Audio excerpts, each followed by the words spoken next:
With the world at their feet, 6 of pop's hugest names suddenly vanished from the charts. As of today, 5 are no more. Some imploded in a haze of excess. Just up all night with women and drink. We would have ended up killing each other if we had stayed in that band. And some were shown the door by their record labels. We're drops. We weren't people to these people. We were a product. Now, after a decade away, for one night only, they're back.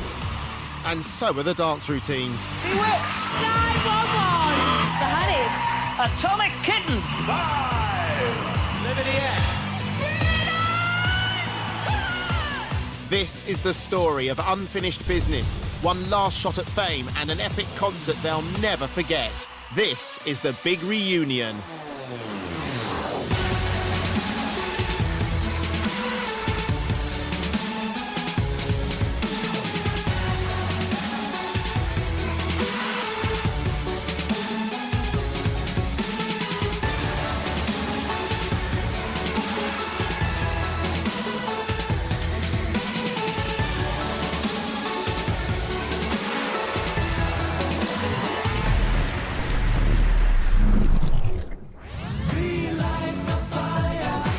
When Justin Bieber was still in nappies, pop reigned the airwaves. Label bigwigs threw millions at boy bands and girl bands and scored platinum hits from Derby to Doncaster. Now the big reunion is bringing back 6 of pop's biggest. The question is, can they still cut it? And on the bill, 911. This diminutive body-shaking boy trio scored an insane 10 million single sales. We wanted to be on TV and be known. We got lucky, really. 10 top 10 UK hits. And went stratospheric in Asia. Pure attitude, pure scouse, pure scally. That was Atomic Kitten! Liverpudlian trio Atomic Kitten exploded onto the scene with a string of hits, including Whole Again. #1 for an entire month in the UK, it went on to hit the top spot in 18 other countries. And the Kittens littered the charts, racking up 2 triple platinum albums, shifting 5.3 million records to a global fan base.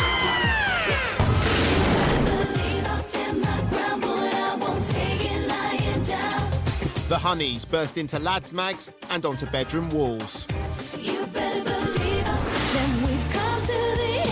This sexy trio changed lineups like they changed bikinis, but racked up 5 top 10 hits and were nominated for several MOBO awards.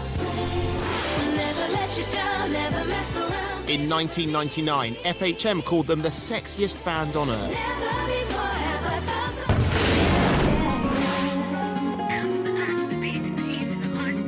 5 almost gonna-bes from reality TV show Pop Stars got together to form Liberty X. 8 top 10s propelling them into the Pop Premier League with the #1 smash, Just a Little. Selling 500,000 copies around the globe, netting them a shiny Brit Award. Liberty X! Just a Little. Hi, we're Bewitched. Denim-clad Bewitched burst out of Ireland and into the charts. Their breakthrough album went platinum on both sides of the Atlantic.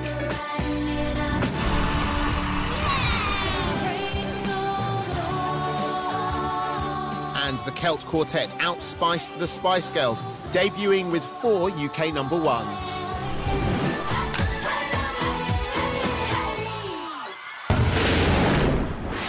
What you waiting for? If you want a 3, 2, 1, let's do it! Brainchild of Simon Cowell, 5 conquered the charts.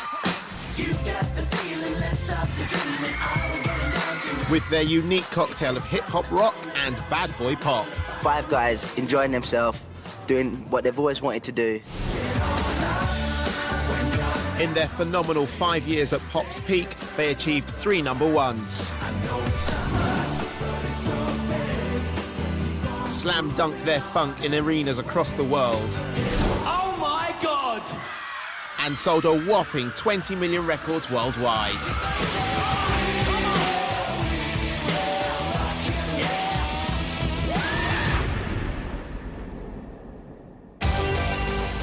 Together, these 6 bands sold over 50 million records. And in a few weeks, they'll regroup, Hey, okay, really? rehearse, But I actually feel a little bit stupid doing it at 33. to pull off the gig of their lives at London's legendary Hammersmith Apollo. I'm nervous because, for me, it's been 11 years since I performed with the Kittens. I wouldn't say I'm scared about that. I'd say I'm petrified about it.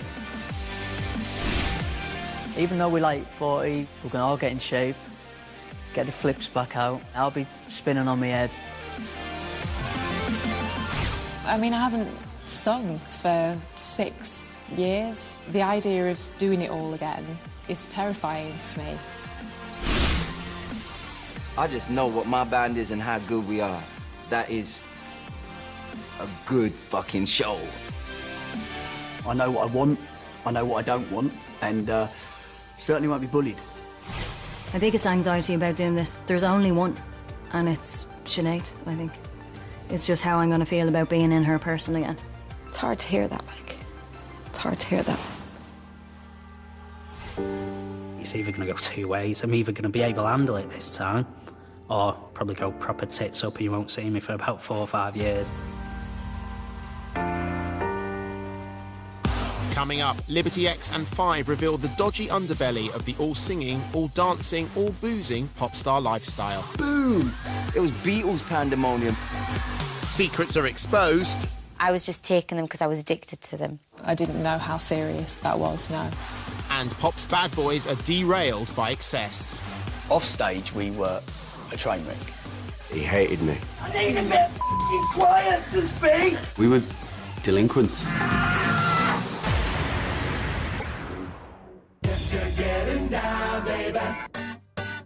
6 of the most iconic pop bands of a generation are reuniting to step back on stage for the first time in a decade. For Liberty X and Five, the early days were a dream come true.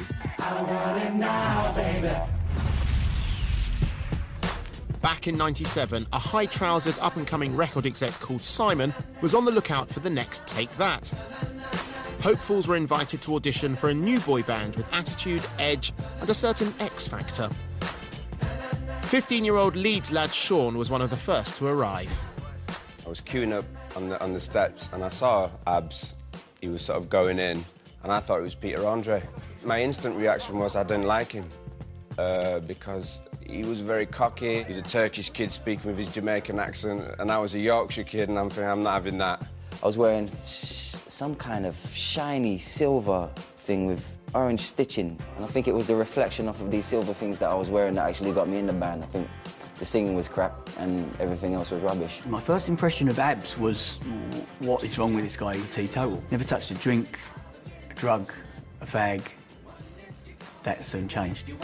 Also vying for a place in the band was an immaculately coiffured 17-year-old Brummie, Richie.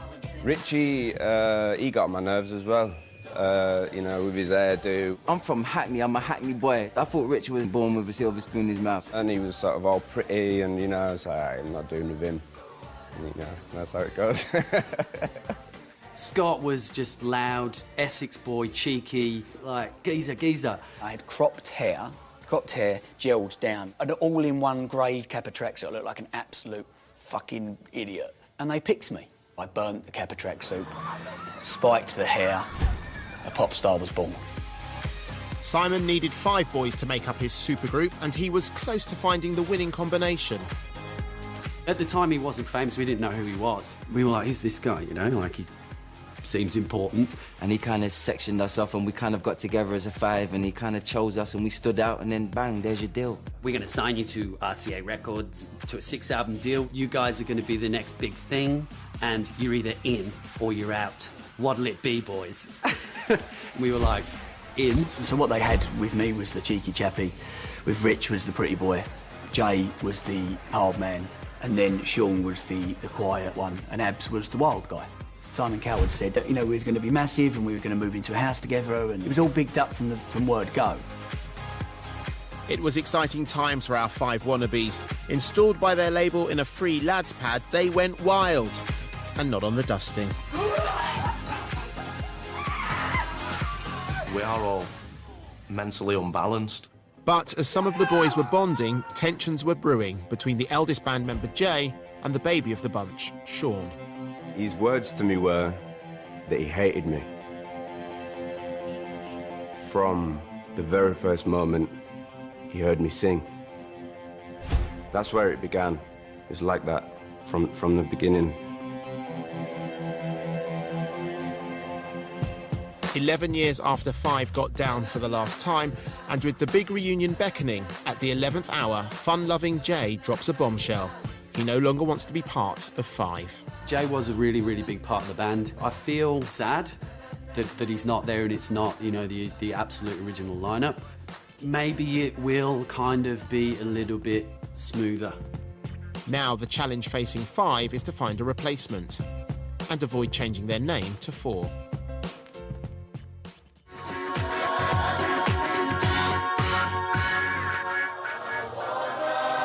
Back in 2001, ITV's Pop Stars was about to change the face of pop and Saturday nights forever.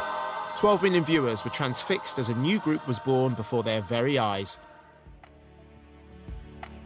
But for Five runners-up, pop dreams were shattered. I'm afraid you haven't been chosen for the band. And I'm sorry. When it's shown on national TV that you don't get the job and then everybody knows you didn't, it was very humiliating and gut-wrenching. Dust yourself off. Start all over again. Don't know. Don't think I've got the energy to do it again. It is really disappointing, like you put your heart and soul into a process and it had gone on for months, you know, and you get further and further and further down. Can you face each other? Can you congratulate yourselves on being the final 10? And you get closer and closer to the prize, and then just at the very last bit, they say, we haven't chosen you. That is hard. I mean, all of us wanted to be picked, but I did think I had as good a chance as anybody. You haven't made the final 5. Right. We're not going to ask you to be in the band. Okay. At the time, I was gutted. Oh, what do I do with my life? Crushed by public defeat, the now infamous Five were reluctantly brought back together for press interviews. The programme makers asked us to come down to London, the Five rejects, to come down. I remember singing live on some Irish radio station, and after we came off air, we were like, God, we actually sound all right together. And I think something sparked in our heads and we kind of looked around and thought, well, maybe we should be a group. Let's tell Lorraine live on GMTV tomorrow that we're going to be a band. So that's what we did. Because we've taken a big, big knock and we're going to bounce back from it. And Definitely. Last night we sang on radio and we're going to continue to sing together. And if we get the chance to release a song, we're going to just enjoy it. We came off the set and our phones just started ringing. Everything just went a bit mad from there, really. The all-new Liberty X soon signed to balloon-flying billionaire Sir Richard Branson's V2 label. He's one of the most famous people in the world, and he's put his faith in you and he wants to sign you to his label, and you know, it was amazing. But the tabloids were quick to trash the fledgling band. We were named the Flop Stars. I'd be lying if I said I felt anything other than miserable when, you know, you wake up and you see an article in the newspaper and there's a photograph of you there with, you know, the caption flop star or reject. I guess we were almost sort of like a joke. You know, they didn't make it, but what are they doing? Losers, wankers, twats. Fuck off! It was an angry time.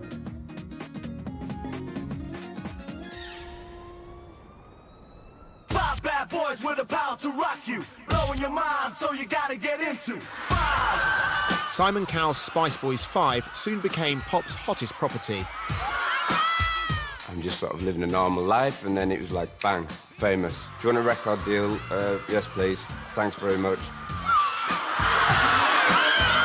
The success we had was so fast and so overnight. amazing for a 17-year-old boy, which all I was. We was lapping it up, like, this is crazy. Look at these girls running alongside our tour button, banging on the windows, and it's like, it was Beatles pandemonium. It was like strapping yourself to a rocket, literally lighting the fuse, going boom! Performing in front of hundreds of thousands and people singing that shit back to you. And it's a buzz. You can get high off that. That shit gets addictive. On stage, we were the best out there.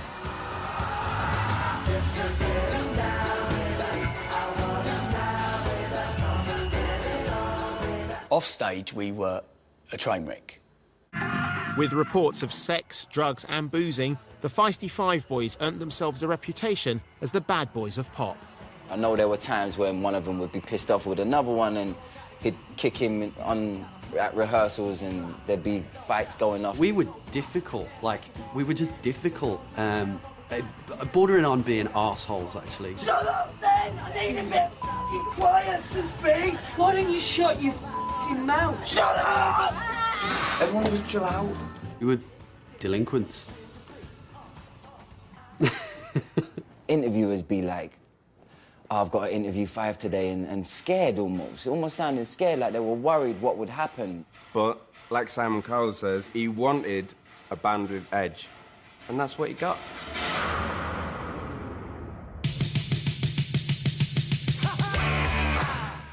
And newspaper editors nationwide were rubbing their hands together with glee.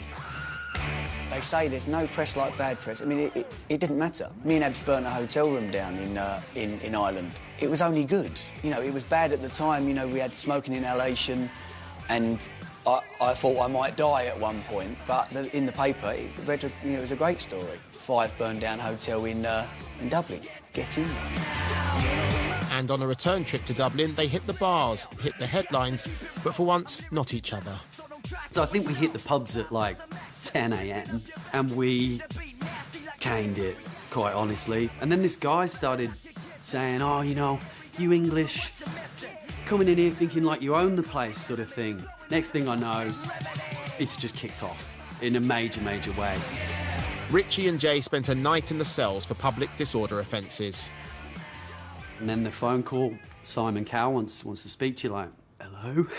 And he's like, you can't buy publicity like this. You're on the front page of every newspaper. You're on the 9 o'clock news. Like, this is worth millions of pounds. Well done. And we were like, oh, sweet.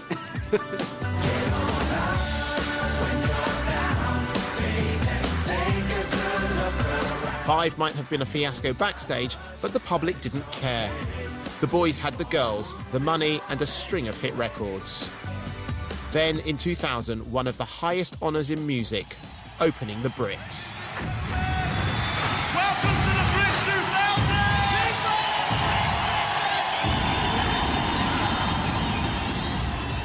2000! Opening the Brits, my gosh, with Queen.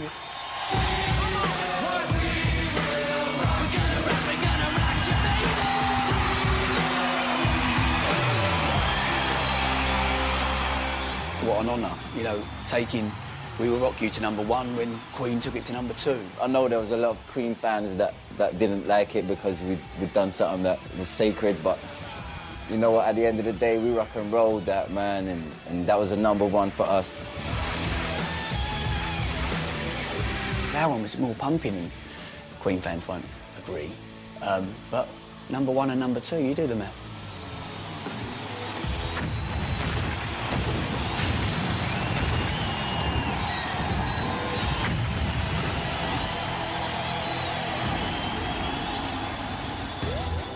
With a year under their belts, Liberty X was still waiting for a #1.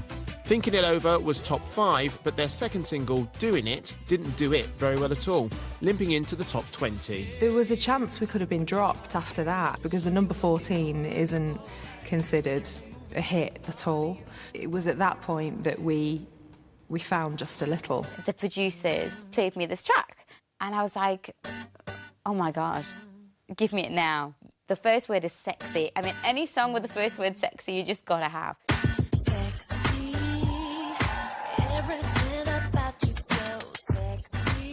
and the song just blew up. It was like the song of that summer. Gave us our first #1. From then on, we were just riding the crest of a wave, really. The video was based on the movie Entrapment. We were diamond thieves in a vault in catsuits that happened to be made of rubber. It feels really weird. I don't feel hot or anything like that, but it just feels like a second skin. We asked for something quite sexy and different and a bit more costumey, and I'm definitely paying the price now because I can't breathe. If you can't wear a rubber catsuit and prance around with a crystal cane when you're in a pop band, when can you do it? Yeah. With canes and catsuits a go-go, they scooped up a Brit for Best Single. I do remember just jumping out of my seat. You know, I should have maybe tried to play it a bit cooler.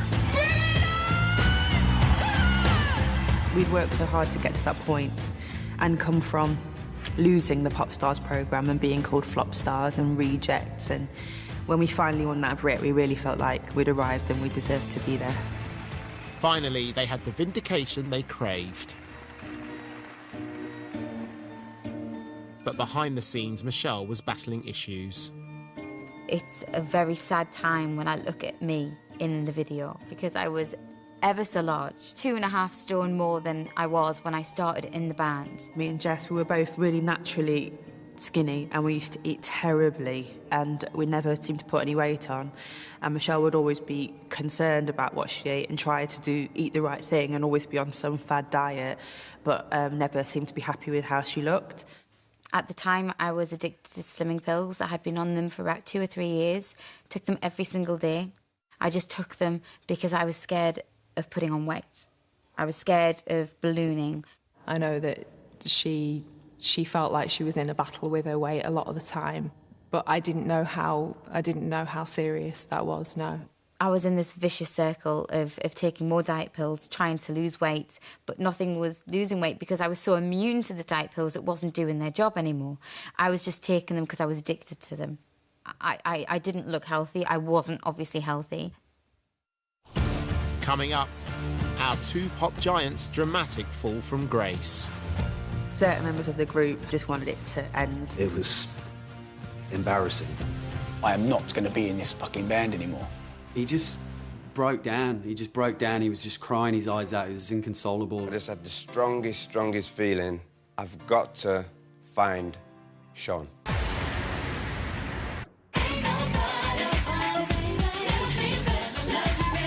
Liberty X's ascent from flop stars to chart-morning pop conquerors had taken everyone by surprise.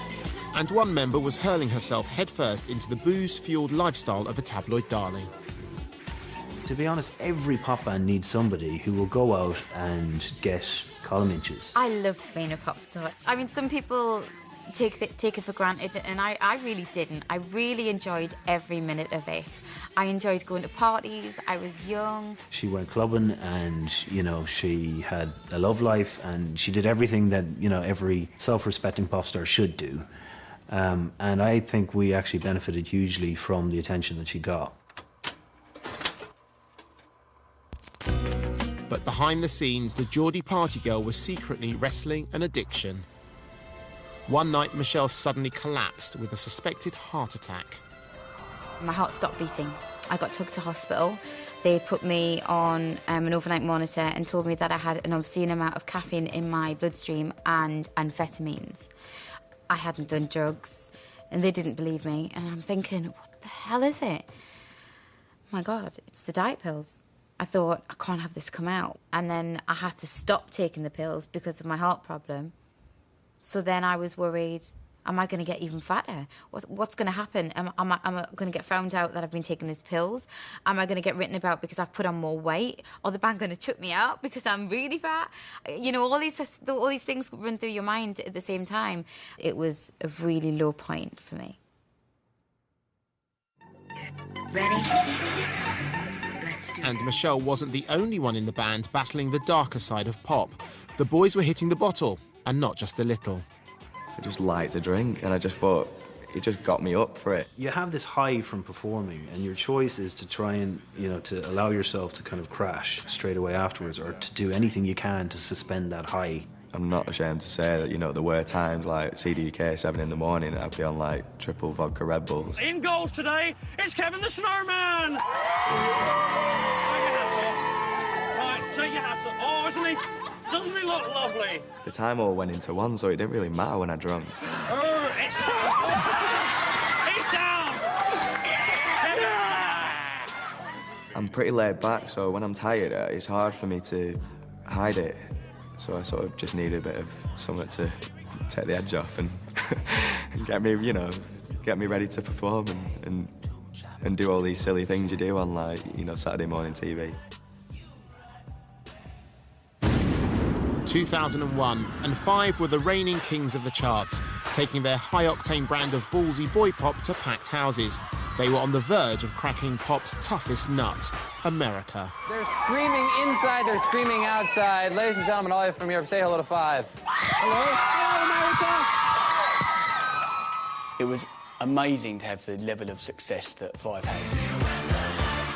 There was nothing I couldn't have or didn't want. Everything was free. And with success came excess. Abs was spiralling out of control, indulging in a barrage of drink and drugs. It was party central. We was partying for 3-4 days straight. I'd like to eat glass when I was out and about, like you do. Horse tranquilizers. Like, I got a Xanax addiction, man. This Xanax was like, what is this little fucking pill, man, that makes me feel this nice wobbly, floor's wobbling and everything's wobbling and going out like that. That's kind of where it got a bit too far, because it took over me, you know what I'm saying? And like, let me just rock and roll it till it hurts. And it hurt. The band was on the fast track to self-destruction, and Jay was at the epicentre. Jay was a massively overpowering human being. There were times in that band where I did hate him. There were times in that band where I thought he was really cool. He did have a very gentle side as well. But he's a Gemini, so he's like two people. One of them was like salt of the earth. The other was a complete cock. Mental bullying, you know, trying to put you down and make you feel worthless, and he's done a lot of that. Some people could see Jay as being quite an overpowering person and a bit bossy to an extent, but not me. But with such a dominant figure within the band, 19-year-old Sean was slowly becoming withdrawn from the group. In my opinion, Jay sort of overpowered Sean as a younger lad, and I felt like I lost Sean for a long time. There's little comments here, little comments there. Like an 85-year-old man, he's going to hurt his back and everything, running like that, lazy, it's like this sour run. I mean, look at it. It's like watching the OAP Olympics or something. I was actually very, very confident and very outgoing in the beginning of the band. I had no fear whatsoever. But I became the unconfident one. I became the insecure one. I let the external environment destroy me. You know.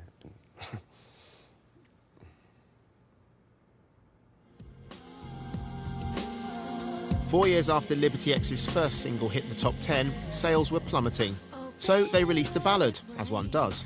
But it was a risky decision, as it marked a new direction for the band known for ambitious dance moves. I didn't think we should release it. It was a departure from what we'd been doing before. I thought Liberty X fans wouldn't really get it. Turn over cameras, please, and run playback. We've been walking up a train track since 4 o'clock this morning. It's going to be one hell of a video. Sadly for us, it just didn't do well. And that sort of was the beginning of the end of our relationship with B2, I think. We were the most expensive band on their books. Think of us as a bank. If you're not really offering return on investment, what's going to happen? And it's a bit like an old dog, I guess, that you've got to keep taking to the vets. It starts costing you loads of money. You're not getting anything back. You can't even take it for a walk anymore, so you've just got to put him down. That was us.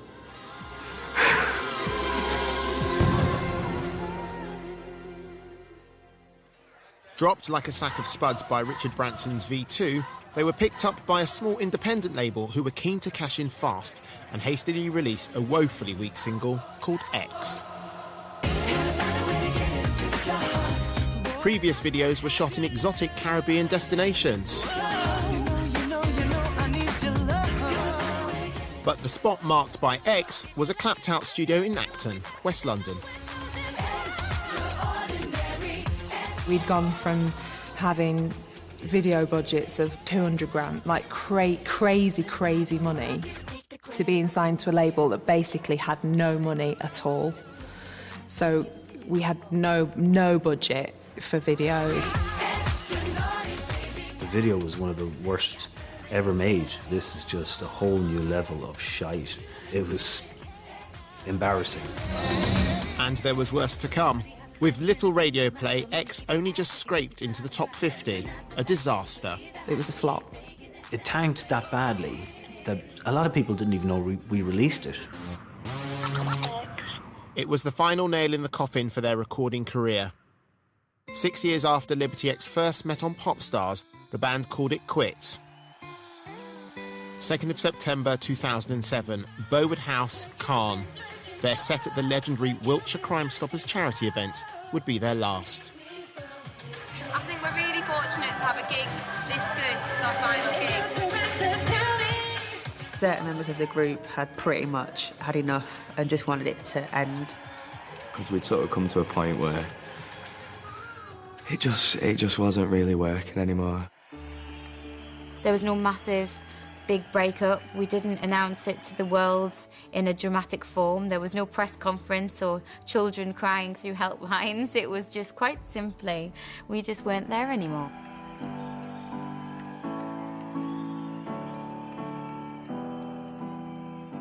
It was a bit of a anticlimax, and I remember thinking that's not the way to go out, to be honest. It's not the way to go out.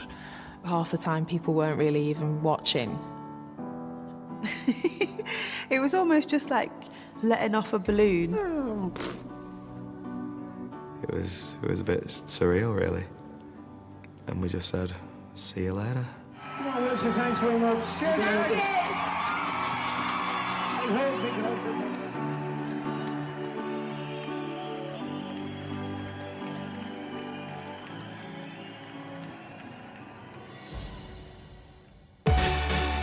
5 years after they were first signed, Five were burning out fast. The dizzy highs of their pop star lifestyle were making way for some catastrophic lows. Life in Five was mental. I mean, it was 5 years of very hard work. You know, you see the inside of a hotel room, an airport, a radio studio, a gig. It's hard. When cracks start showing, you either cement them up or they become a problem. And I guess the Five thing just kind of fell apart. I was such a young kid that I was completely overwhelmed. I was like a rabbit trapped in headlights. I remember looking in the mirror and thinking to myself, who is that? Because I didn't know myself. I don't know, I just had the strongest feeling that no matter what happens, no matter how much money they throw at me, no matter what's going on, I've got to find Sean. Otherwise, I might make thousands of pounds, but I'll be spending it all on therapy. Sean had a breakdown. A string of UK gigs were cancelled, so management released a statement admitting Sean was ill with glandular fever. So we didn't like lying to the public and saying he had glandular fever, but we had to protect him, we had to protect ourselves. The management thought it was a good idea. That's what we done. With Sean off sick, it was full steam ahead for the rest of the band, who promoted their new single, denying tensions within the group. I remember doing the top of the box when you nearly had the fight, and everyone was just going, they won't be here 6 months' time, they would have killed each other. Right now, things in the Five camp are spiffing. They are so good. I'm just personally having the best time. This is like, at the moment, this is going down as some of the best sort of days of my life so far. They were scheduled to shoot a video for Let's Dance, and Sean made a surprise special appearance. Yeah, it's not nice for him. He was a cardboard cutout in our last video, and people sort of make a joke of it. It was the best time I ever had with Sean was when he was a cardboard cutout. It was awesome. So witty. He would love to have been a part of that video. His voice was on the track and he wrote on the track. And I'm assuming that Sean doesn't think that's very funny. I needed some sort of father figure. I needed somebody to just put an arm around me and just sort of say, it's going to be all right, we're looking after you. But it wasn't quite like that. With Sean gone and tension building, the group was about to implode. I didn't want to be me anymore. I was on the edge. We were in this hotel. He just broke down. He just broke down. He was just crying his eyes out. He was inconsolable. And I remember Jay and I walked out to him, sort of sat either side of him and just put our arms around him. We were like, come on, Mucker, like, what's up? And he was just like, I just can't do it anymore. Like, I remember looking at Jay, and he just looked at me, and he just went, it's done, innit? And I was like, I think it is. The guys were talking about splitting up. I tell them, like, no, I don't wanna. This shit is my dream. I'm loving this. Let's carry on. Let's do this. I don't wanna go. No, let's do one more world tour and another album. And we'd have gone stratosphere. Despite desperate pleas from his bandmates, it was the point of no return. I got called into the record company and sat with Simon Cowell and Richard Griffiths, the chairman of RCA. I said I want out, and they told me no. I completely flipped. I pushed my foot on Richard Griffiths' desk so he couldn't move. I said, I don't think you're listening to me. I am not going to be in this fucking band anymore. I don't know what the details were, why Scott had to do what he did exactly. Because to be honest with you, I kind of just felt a little bit like you're taking something away from me. We quit on our peak. I mean, we was #1 at the time, and we jumped ship. When you got two people, like, having a breakdown, it's time to call it a day. Nothing's worth that, you know?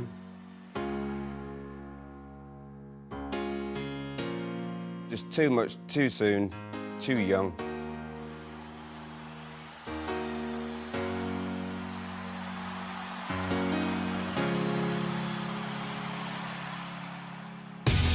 Coming up, with the big reunion looming, Five come to terms with life without Jay. I was willing to forgive. I wanted to move forward. And I was really angry. And I just don't want him to regret anything. In the desolate years after Liberty X and Five left pop to go about its business, the former pop stars forged new lives, some more reluctantly than others away from the media glare. But now, with the big reunion looming, the stark reality of the huge challenge hits home. After Liberty X's split, Jessica was hit for 6 by England cricketer Kevin Peterson, marrying in 2007. She hasn't seen her husband for over 2 months, as he's been overseas on test match duty. There he is.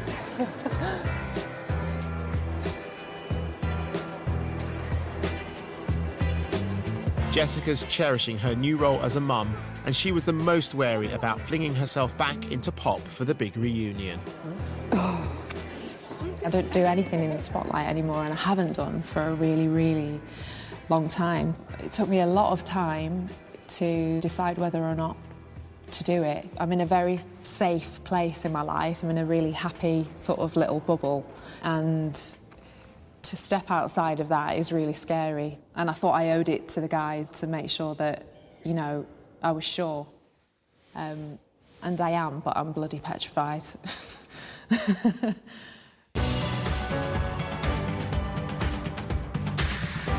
Having recently given birth to twin boys, there's extra pressure on Kelly to snap back into the iconic rubber catsuit. What's in there? Should we have a look? Half of me sort of thinks that I'm looking forward to it, and also it's something for me to aim for. It's something that will definitely get me fit again. Something to look forward to for me, you know, outside of being a mum and taking care of the boys. So that's nice. But then I don't know how I'm going to react to leaving them. When Liberty X called it quits, Kevin continued singing on the club circuit.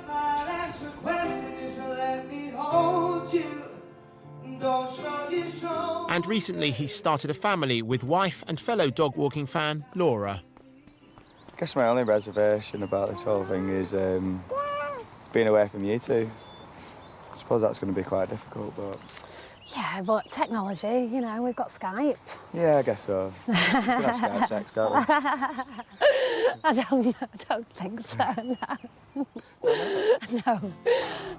Tony swapped platinum records for the silver screen, becoming a filmmaker and settling down in London with his first love, Kellyanne. I'm actually kind of excited to be possibly able to rewrite the final chapter. I'm also nervous. Look, of course I'm going to be nervous. There's parts of everything the first time round that made me feel sick to my stomach. And I worry about opening myself up to that again. Back then, I suppose I was concerned about me. But now it's us, us, us. After the band, Michelle became a reality TV star and a regular in celebrity mags. She started a family with her second husband, but recently received devastating news, which has overshadowed the reunion. Diagnosed as a carrier of the ovarian and breast cancer gene, she's taken the brave decision to undergo major surgery. So tomorrow on Lorraine, I'm going to announce that I'm going to have a double mastectomy.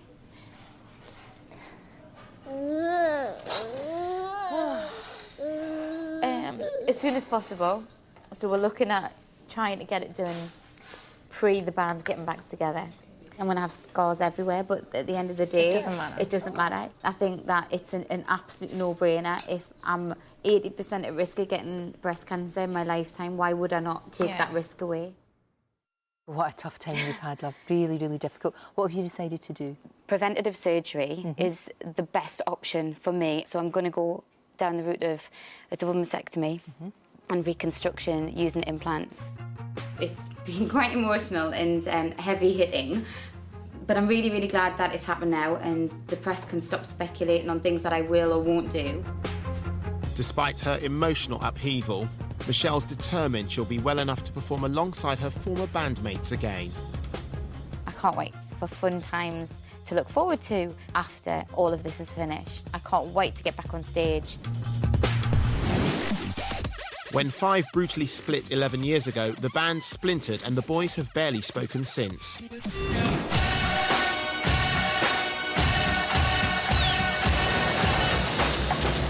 Richie fled England to start a new life across the other side of the globe.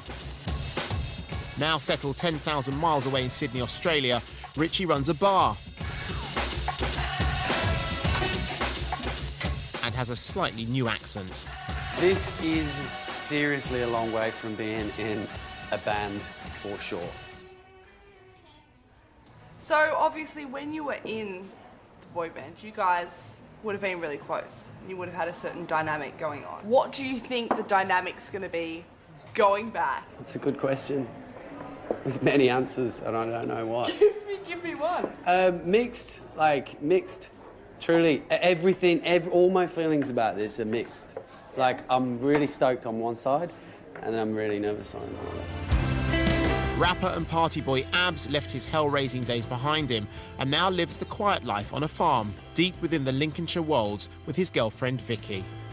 Was it crazy to think of being back in the band and doing that whole thing again? My first thought was how we're gonna do that, how we're gonna get everybody together to even have the conversation. So I thought, nah, there's no chance, you know what I'm saying? And like a year ago, forget it. I'm happy everyone's in the right place to go forward. When Essex boy Scott spectacularly quit the band, the very next day he married his childhood sweetheart Kerry. Now he's a house husband and doting dad to boys Brennan and Cavan.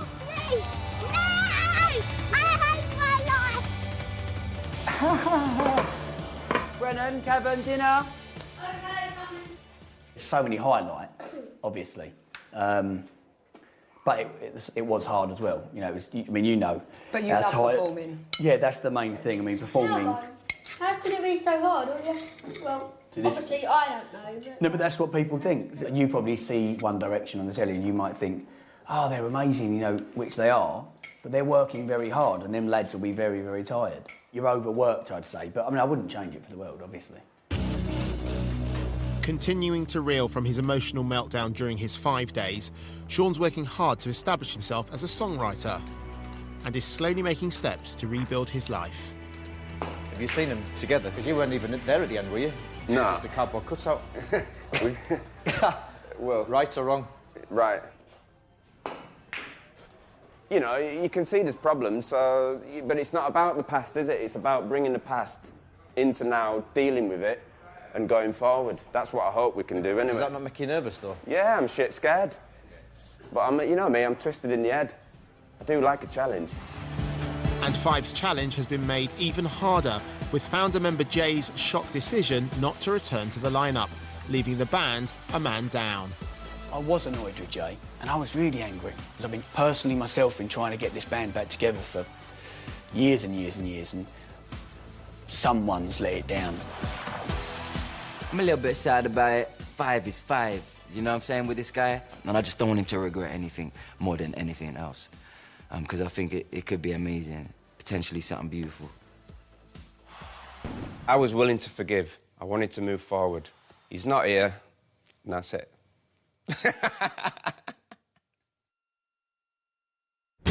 Coming up on the big reunion, how can 4 become 5?